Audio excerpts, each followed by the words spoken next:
تعالیٰ نے انسان کو یاد کرایا ہے کہ تو نے عبادت اپنے رب کی کرنی ہے، اور فرمایا رب تمہارا وہ ہے جس نے تمہارے لیے زمین کو فرش بنایا ہے، آسمان کو چھت بنایا ہے، اور آسمان سے پانی برسا کے تو زمین سے پھل اگائے ہیں، رزق لکم، وہ بھی تیرے کھانے کے لیے اگائے ہیں۔ وہ جو آسمان سے بارش برسا کے زمین سے سبزہ اور پھل اگائے ہیں تو وہ بھی تیرے لیے۔ جب سارا کچھ تیرے لیے بنایا تو بھی تو عبادت کرنا اپنے رب کی، پھر کسی کو اس کا شریک نہ ٹھہرا۔ ایک چیلنج بھی کیا قرآن مجید نے اس رکوع کے اندر۔ کہا کرتے تھے مکے کے لوگ کہ آپ قرآن مجید کی آیتیں نبی کریم علیہ السلام سے کہا کرتے تھے کہ معاذ اللہ آپ خود بناتے ہیں، بنا کے لاتے ہیں۔ تو اللہ کریم نے فرمایا وَإِن كُنتُمْ فِي رَيْبٍ مِّمَّا نَزَّلْنَا عَلَىٰ عَبْدِنَا فَأْتُوا بِسُورَةٍ مِّن مِّثْلِهِ، اگر تمہیں شک ہو نا اس میں جو ہم نے بندہ خاص پہ نازل کیا ہے تو تم بھی اس جیسی ایک صورت بنا کے لاؤ۔ پڑھے لکھے تو تم بھی ہو نا، مکے میں تم بھی رہتے ہو، تو ایک صورت بنا کے لاؤ۔ قرآن مجید ہم سے چھینا گیا ہے سازش کے تحت، اس لیے کہ جس قوم کو قرآن آ جاتا ہے نا پھر کوئی کافر اس کا مقابلہ نہیں کر سکتا۔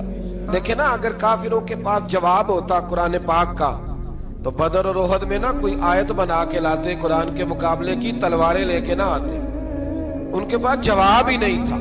اور قیامت تک کسی کافر کے پاس قرآن مجید کا کوئی جواب، قرآن کا کوئی جواب، قسم اللہ کی جواب کوئی نہیں، قرآن کا اس کا کوئی جواب نہیں۔ کیا بات ہے قرآن پاک کی۔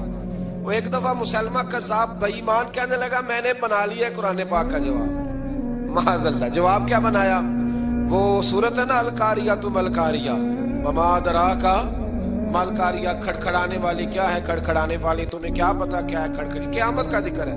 کہنے لگا میں نے اس جیسی صورت بنا لیا، تو کیا بنایا؟ الفیل ملفیل، وما ادراک ملفیل۔ کہنے لگا ہاتھی، تمہیں کیا پتا کیا ہاتھی، تم کیا جانو کیا ہاتھی۔ تو پاس جو اس کے اپنے بیٹھے تھے نا چیلے، کہنے لگے چپ کر جا، سارے زمانے کو پتا ہے ہاتھی کیا ہوتا ہے۔ تو پاگل ہے، اس کے دو کان ہوتے ہیں، ایک سونڈ ہوتی ہے، چار اس کے پیر ہوتے ہیں۔ بیوقوف آدمی قرآن کا مقابلہ کرنا ہے تو کچھ چاج کے ساتھ کر، پاگلوں کی طرح مقابلہ کرے گا، جوتے کھائے گا بھی، ہمیں بھی پڑھوائے گا۔ تو قرآن مجید کا کوئی مقابلہ کر سکا؟ تو اس آیہ مبارکہ میں اللہ نے کافروں کو یہ کہا اگر مقابلہ نہیں کر سکتے تو پھر اللہ سے ڈرو، ورنہ دوزخ میں ڈالے جاؤ گے، وہ جس کا ایندھن آدمی اور پتھر ہے، اور بنائی بھی کافروں کے لیے گئی ہے۔ اعدت للکافرین، جہنم کس کے لیے بنائی گئی ہے؟ کافروں اور منافقوں کے لیے۔ مسلمانوں کے لیے بنائی گئی، مسلمان مرضی سے چھلانگے لگائیں تو ان کی موج ہے، ورنہ ان کے لیے جہنم، ان کے لیے اللہ نے جنت بنائی ہے۔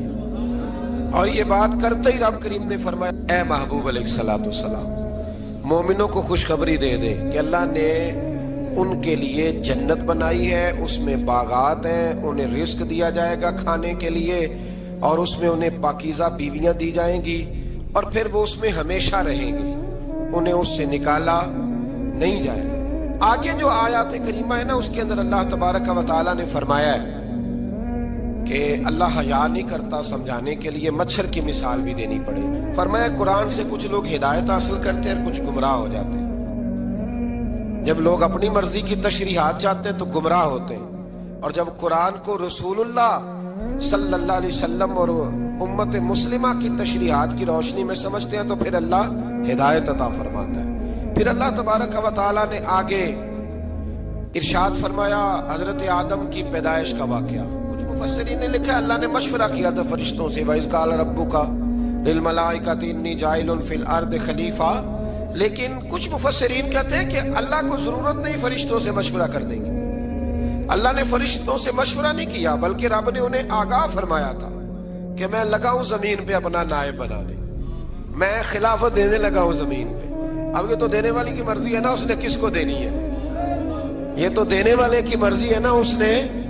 تو کچھ لوگ کہتے ہیں کہ دینے والے سے زیادہ ہمیں پتہ ہے، تو فرشتوں کو بھی یہ اجتہادی خطا ہو گئی، کہنے لگے یا اللہ اسے نہ بنانا، یہ فساد کرے گا، یہ خون ریزیاں کرے گا۔ تو اللہ نے فرمایا جو میں جانتا ہوں وہ تم، اللہ اکبر۔ امام راضی فرماتے جب رمضان آتا ہے تو اللہ فرشتوں سے کہتا ہے ذرا یہ کھول کے دروازے دیکھو نا یہ زمین پہ کیا کر رہے ہیں، تم تو کہتے تھے فساد کریں گے اور یہ سارے تراویحاں پڑھ رہے ہیں. تم تو گویا کہتے تھے فساد کریں گے اور یہ تو دیکھو گویا رمضان کے روزے رکھ رہے ہیں. یہ تو میری یاد میں نکلے ہوئے ہیں. تم کچھ کہتے تھے اور دیکھو میں نے تمہیں کہا تھا نا جو میں جانتا ہوں وہ تم. اللہ نے پھر حضرت آدم علیہ السلام کو تمام زمانے کے علوم عطا کیے, علم سکھا لیا. تو فرشتوں سے کہا تم بھی ان چیزوں کے نام بتاؤ, تو وہ بتا سکے نہیں. اللہ نے فرمایا اب اس طرح کرو, آدم کو سجدہ کرو. سب نے سجدہ کیا سوائے وہ. کہنے لگا یا اللہ صرف تجھے ہی کرنا ہے. کرنا بھی صرف اللہ کو چاہیے, پر رب کے آگے بھی جھکنا چاہیے, اور جس کے سامنے رب جھکائے نا وہاں بھی. اور یہ جو عاجزی ہے نا, یہ جو جھکنا ہے, یہ علم کے آگے ہے.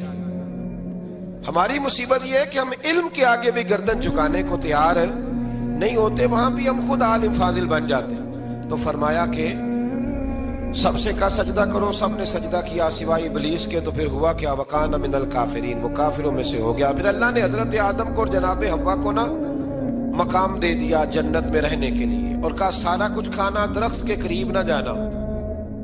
ابھی آپ کسی سے کہہ دیں تھوڑا سا کہ پیچھے نہ دیکھنا, یعنی اگر میری سمجھ لیں ادب کی وجہ سے کوئی 1.5-2 منٹ یا 6 منٹ نہیں بھی نہ دیکھے گا تو سوچے گا ضرور کہ پتہ نہیں اب پیچھے کیا ہے, مصیبت کیا ہے. یعنی آپ کہہ کے دیکھ لیں کسی کو, پیچھے نہ دیکھنا.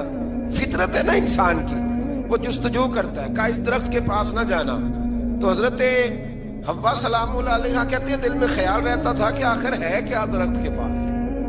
یہی انسان کا عقیدہ توحید ہے کہ جہاں سے رب منع کر دے وہاں وہ منع ہو جائے. اور یہ ان کی خطا نہیں تھی, یہ اللہ کی حکمت تھی, چونکہ رب نے تو پہلے کہہ دیا تھا بنایا ہی زمین کے لیے, تو یہ تو سارا کچھ ہونا تھا تو زمین پہ آنا تھا نا. تو حضرت حوا اور جناب آدم کے پاس شیطان آیا, اس کو نکال تو دیا تھا پر ابھی اس کا جنت میں آنا جانا بند نہیں ہوا تھا. یہ بھی اللہ کی حکمت تھی. تو وہ کہنے لگا تمہیں پتہ ہے بعد میں مر جاؤ گے. تو حضرت حوا کہنے لگی کیا موت بھی آئے گی؟ کہاں, اس کی تکلیف بھی بڑی ہوگی, تو پھر بچیں گے کیسے؟ تو کہنے لگے پھل کھا لو اس درخت کا. تو بچنے کے لیے پھل کھایا تھا.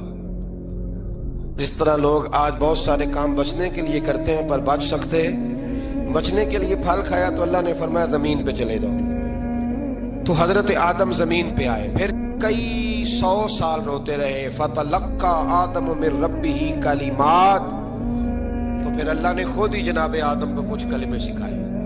علامہ اسماعیل حقی فرماتے ہیں وہ کلمے یہ تھے کہ حضرت آدم نے میرے نبی کا وسیلہ پیش کیا, اللہ کریم نے جناب آدم کی دعا کو مقبول فرما لیا. پھر آگے بنی اسرائیل کا ذکر آ جاتا ہے. اللہ تعالیٰ نے بنی اسرائیل, آج آپ اسی قوم کو یہودی کہتے ہیں, ان کو اللہ نے اس زمانے میں فضیلت عطا کی تھی بہت زیادہ. تو عرب کے اندر جب نبی پاک علیہ السلام نے اعلان نبوت کیا تو کچھ لوگوں نے یہ کہہ دیا کہ اگر یہ یہودی کلمہ پڑھ لیں گے تو ہم بھی پڑھ لیں گے. تو پھر اللہ نے انہیں یاد کرایا کہ تم اصل میں کیا ہو, تمہیں کلمہ پڑھنا چاہیے. تو اہل یہود کا تذکرہ کرتے کرتے رب کریم نے ایک بات یہ بھی ارشاد فرمائی کہ تم لوگوں کو تو کہتے رہے ہو کہ وہ نبی آنے والے ہیں, وہ نبی آنے والے ہیں, اور جب آ گئے ہیں تو ماننے کو تیار نہیں ہو. تو فرمایا تأمرون الناس بالبر وتنسون انفسکم وانتم تتلون الکتاب, لوگوں کو بھلائی کا حکم دیتے ہو اور اپنے آپ کو بھول جاتے ہو. افلا تعقلون, تمہیں عقل نہیں؟ پھر اللہ نے انہیں یہ بھی یاد کرایا کہ یاد کرو وہ زمانہ کہ جب فرعون نے خواب دیکھ لیا تھا کہ کوئی بچہ اس کی سلطنت کو تباہ کرے گا, تو پھر اس نے تمہارے بچوں کو ذبح کرانا شروع کیا اور تمہاری بیٹیوں کو چھوڑتا تھا.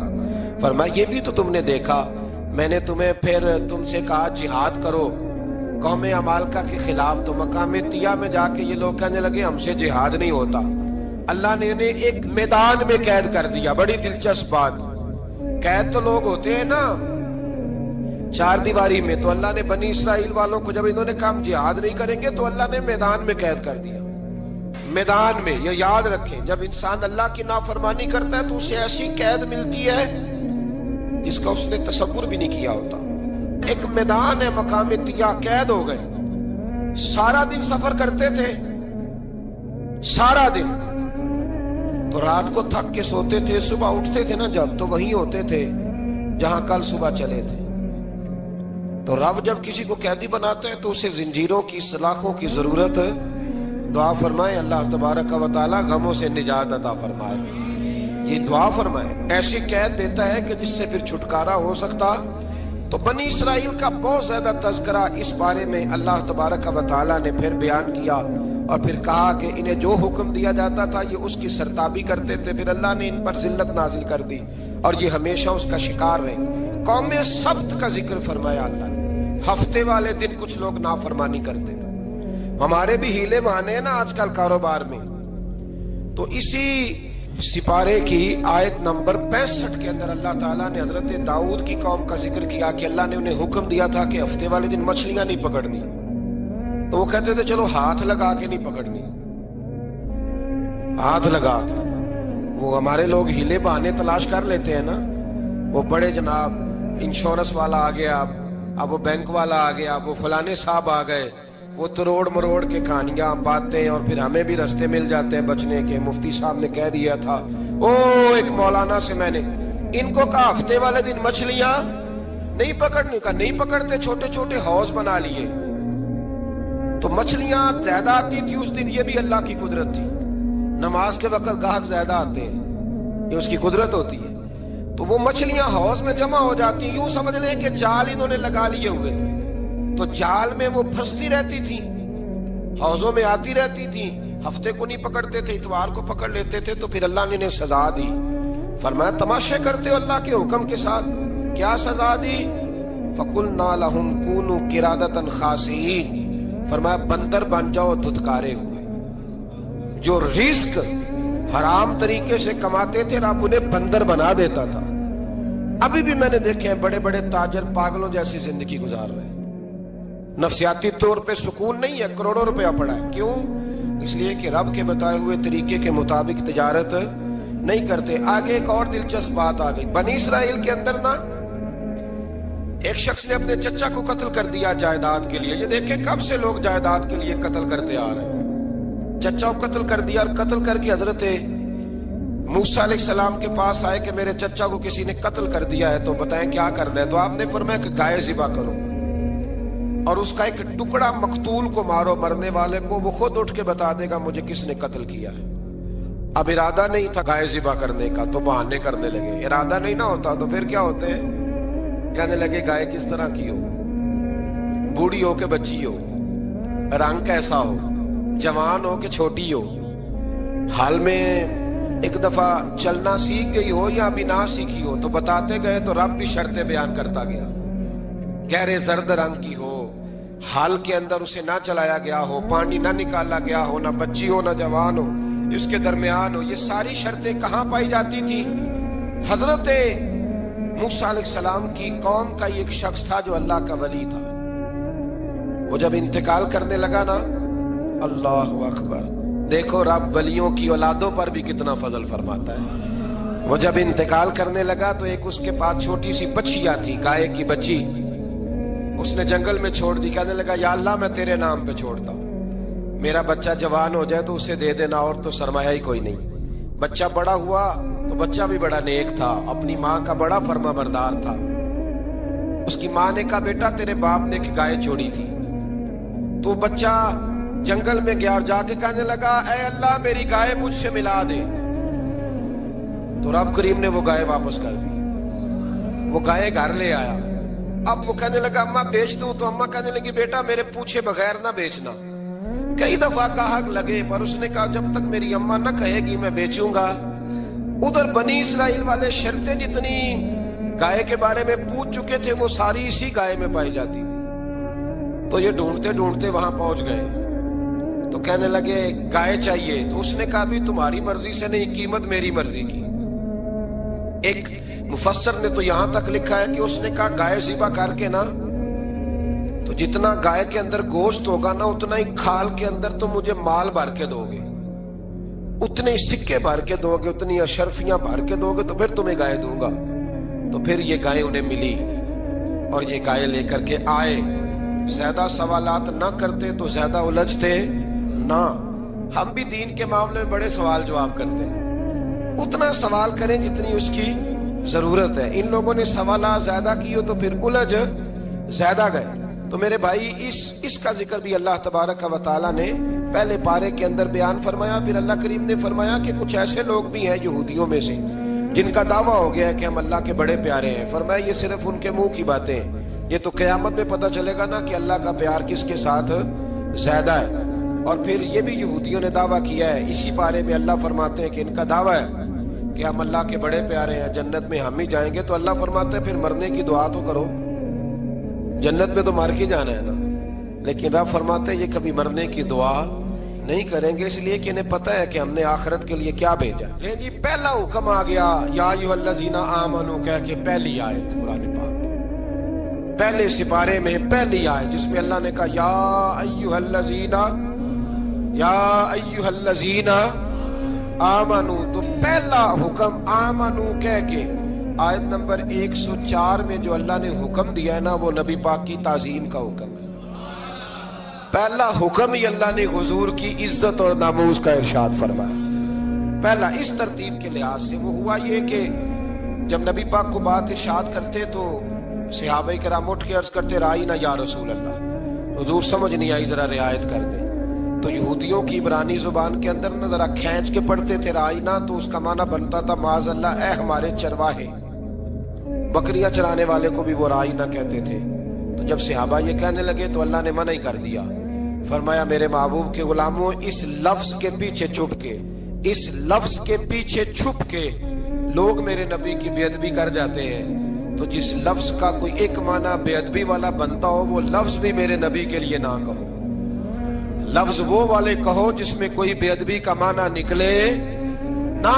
یہاں لوگوں نے بڑے بڑے لفظ نہیں بول دیے, پھر کہتے ہیں میرا مطلب یہ تھا, میرا مطلب وہ تھا, تو تو نے وہ لفظ بولا کیوں جس کا کوئی غلط مطلب بھی نکل سکتا تھا. اللہ نے فرمایا یا ایھا الذین آمنوا لا تقولوا رائینا, اے ایمان والو رائینا کہو ہی نہ. تو یا اللہ کیا کہیں؟ فرمایا وقولوا انظرنا, تم کہو یا رسول اللہ ایک نظر فرمائیے. انداز دیکھیے, انظرنا ایک نظر. تو ہمارے بزرگ تو پہلے ہی بڑے پیار والوں نے کہہ دیا یا رسول اللہ انظر حالنا. کہتے کہاں سے لاتے ہو جملے؟ میں نے کہا اللہ کی کتاب سے. یا رسول اللہ انظر حالنا یا حبیب اللہ اسما کالا. تو تم کہو انظرنا, محبوب نظر کرم کرے, واسمعوا, اور کیا ضرورت ہے دوبارہ پوچھنے کی؟ اللہ کہتے ہیں پہلے ہی دھیان سے سنا کرو, پہلے ہی واسمعوا, پہلے ہی احتیاط سے سنو. وللکافرین عذاب علیم, اور کافروں کے لیے دردناک عذاب ہے. لے جی اسی پارے میں اللہ تبارک و تعالیٰ نے پھر اہل یہود کا ذکر کیا. تو یہود کہنے لگے کہ ہم حضرت ابراہیم کے ماننے والے ہیں. تو اللہ کریم نے وہ بھی ذکر کیا کہ میں نے تو ابراہیم کو آزمایا ہے. وَإِذِ ابْتَلَىٰ إِبْرَاهِيمَ رَبُّهُ بِكَلِمَاتٍ فَأَتَمَّهُنَّ, ہم نے ابراہیم کو کچھ چیزوں سے آزمایا ہے, وہ ہماری آزمائش پہ پورے اترے. قَالَ إِنِّي جَاعِلُكَ لِلنَّاسِ إِمَامًا, تو پھر ہم نے انہیں کہا کہ ہم آپ کو پوری دنیا کا امام بنائیں گے. وہ آزمائش کیا تھی؟ آگ میں جانا بھی آزمائش, بیٹے کا نہ ہونا بھی آزمائش, بیٹا ہوا تو پھر اسے وادی غیر ذی زرع ان میں چھوڑ کے آنا بھی آزمائش, بڑا ہوا تو پھر ذبح کرنا بھی آزمائش. فرمایا جہاں جہاں آزمایا ہے نا, ابراہیم ہماری آزمائش میں پورے اترے. فرمایا تو مفت میں حضرت ابراہیم کی اولاد بنتے ہو اور ان کا نام لیتے ہو اور ان کے ساتھ اپنا تعلق بناتے ہو, دیکھو تو صحیح وہ کتنی آزمائشوں سے گزرے. تو اس کا بھی اللہ نے اسی میں ذکر فرمایا. اور پھر وہ بات کرتے تھے حضرت یعقوب کی اور حضرت اسحاق کی. تو فرمایا وہ تو ہمارے اتنے خاص بندے تھے کہ وصال کے وقت بھی انہوں نے اپنی اولادوں کو نصیحت فرمائی تھی کہ اللہ کی توحید پہ قائم رہنا. اس کا ذکر بھی اللہ نے اسی بارے میں بیان فرمایا. اور جو حضرت ابراہیم اور جناب اسماعیل نے کعبہ تعمیر کیا تو اس کا ذکر بھی اللہ تعالیٰ نے اسی بارے میں فرمایا. فرمایا جب وہ کعبہ بنا رہے تھے تو کہہ رہے تھے ربنا تقبل منا, کہہ رہے تھے اے اللہ بنا ہم نے دیا ہے پر مہربانی فرما ہم سے قبول فرما لے. تو جو آیہ کریمہ آخر میں عرض کرنا چاہتا ہوں اس پر بھی تھوڑی توجہ فرمائیں گے تو بات بڑی نکھر کے باہر آئے گی. یہ 16ویں رکوع کے اندر اللہ نے پھر یہود کا اور عیسائیت کا ذکر فرمایا. تو اللہ کریم نے ایک بات ارشاد فرمائی. یہودیوں کے ہاں جب کوئی بچہ پیدا ہوتا تھا پیلے رنگ کے ساتھ اس کو رنگتے تھے, یا کوئی خاص رنگ تھا ان کا, بچہ پیدا ہوتا تو اس پر وہ رنگ چڑھاتے کہ یہ جی ہمارے مذہب کا رنگ ہے. ہمارے ہاں بھی رسمیں ہیں نا اپنی اپنی معاذ اللہ. اپنی اپنی نہیں ہونی چاہیے، اللہ رسول کا حکم ہونا چاہیے۔ تو یہودیوں کے ہاں بچہ پیدا ہوتا تو ایک خاص رنگ چڑھاتے، عیسائیوں کے ہاں پیدا ہوتا تو وہ بھی ایک خاص رنگ چڑھاتے۔ تو مسلمانوں کے ہاں بچے پیدا ہوئے تو انہوں نے بھی توجہ کی کہ یہ کیا ہو رہا ہے، تو رب کریم نے فرمایا صبغۃ اللہ، رنگ اللہ کا ہی ہے۔ ومن احسن من اللہ صبغہ، اور فرمایا اللہ کے رنگ سے زیادہ خوبصورت کس کا رنگ ہو سکتا ہے؟ اللہ کا رنگ کیا ہے؟ لا الہ الا اللہ محمد الرسول اللہ صلی اللہ علیہ۔ فرمایا نیلے پیلے کالے رنگ نہ چڑھاؤ، اپنے ذہن پر توحید و رسالت کا رنگ چڑھاؤ، یہ سب سے بہترین رنگ ہے۔ اگر تمہارے ذہنوں پر رب رسول کی توحید کا رنگ چڑھ گیا تو یہ وہ والا رنگ ہے، پھر تمہیں کسی اور رنگ کی طرف جانے کی ضرورت نہیں پڑے گی۔ تو فرمایا رنگ وہ پیدا کرو جو توحید کا ہے، رسالت کا ہے، اس رنگ کی توجہ کرو۔ قرآن مجید کے اس پارے میں اللہ کریم نے مختلف باتیں بیان کر کے آخری رکوع میں یہ جو رنگ کا ذکر فرمایا نا، تو یہ لگتا ہے پورے پارے کا خلاصہ ہے۔ اعلیٰ حضرت بریلوی رحمۃ اللہ علیہ کے سامنے کسی نے یہ شعر پڑھا تھا کہ شان یوسف جو دبی وہ بھی اسی در پہ دبی، تو فرمایا یہ تو کیا کہہ رہا ہے، حضور تو کسی کو دبانے آئی نہیں، تو کہ شان یوسف جو بڑی وہ بھی اسی در سے بڑی۔ پھر کسی نے کہا تھا وہ دو درخت تھے نبی پاک کے گنبد کے سامنے کھجوروں کے پرانے زمانے میں، تو کسی نے کہا تھا یوں ہیں درخت حضرت والا کے سامنے، مجنوں کھڑا ہو خیمہ لیلا کے سامنے۔ تو اعلیٰ حضرت فرمانے لگے تم نے حضور کے خیمے کو تشبیہ ٹھیک نہیں دی، تمہیں کہنا چاہیے تھا یوں ہیں درخت حضرت والا کے سامنے جیسے قدسی کھڑے ہیں عرش معلیٰ کے سامنے۔ کبھی بھی کوئی کمزور لفظ، کمزور جملہ حضور سرور کہوں کہ مالک و مولا کہوں تجھے، باغ خلیل کا گلے زیبا کہوں تجھے، لیکن رضا نے ختم سخن اس پہ کر دیا، خالق کا بندہ خلق کا آقا کہوں تجھے۔ ایک تو یہ بات، دوسری بات یہ کہ بڑا افراط و تفرید کا دور آیا ہے، جس کو بھی لڑانا ہوتا ہے وہ مذہبی بنیادوں پہ لڑانا شروع کر دیتا ہے۔ مذہب کے نام پر لوگوں کو ایموشنل کرنا اور مذہبی بنیادوں پر تفریق پیدا کرنا، یہ بڑی گھناؤنی سازش ہوتی ہے۔ کبھی بھی کوئی ایسا کام نہ زندگی میں کریں، کبھی بھی، کہ جس کے اندر معاملہ اس طرح کا ہو۔ اپنا قد اونچا کرنے کے لیے کبھی بھی مذہب کا سہارا نہ لیں، اپنی ذاتی لڑائیوں کو کبھی مذہب کا رنگ نہ دیں، اس میں کبھی بھی دین کی بنیادوں کو نہ لے کے آئیں، کوئی ایسا کام نہ کریں۔ آپ کی کسی سے ذاتی دشمنی ہے تو اسے شمر یزید کہنے کی ضرورت نہیں ہے، آپ ذاتی بات کریں اس کے ساتھ جو کرنی ہے۔ نبی پاک علیہ الصلوۃ والسلام کے صحابہ اور اہل بیت کے نام پر لوگ ذاتی لڑائیاں لڑتے ہیں، خدا را اس سے بچو۔ یہ جو حضور کی اولاد پاک ہے نا،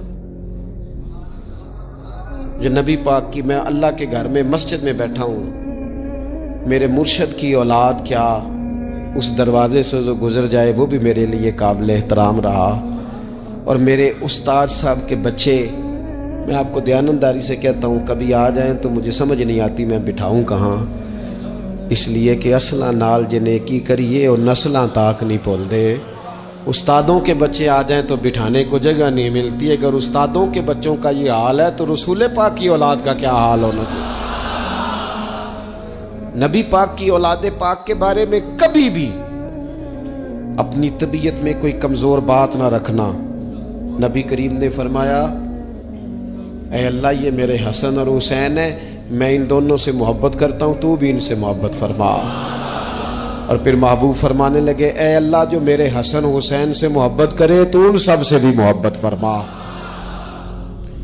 اس طرح حضور کی اولاد پاک کا احترام کرنا ہے نا، بالکل اسی طرح میرے نبی پاک کے صحابہ۔ زمانہ چراغ لے کے ڈھونڈے گا نا، وفا کی ساری تاریخیں جہاں دم توڑ جائیں گی وہاں سے جناب صدیق اکبر کا آغاز ہوتا ہے۔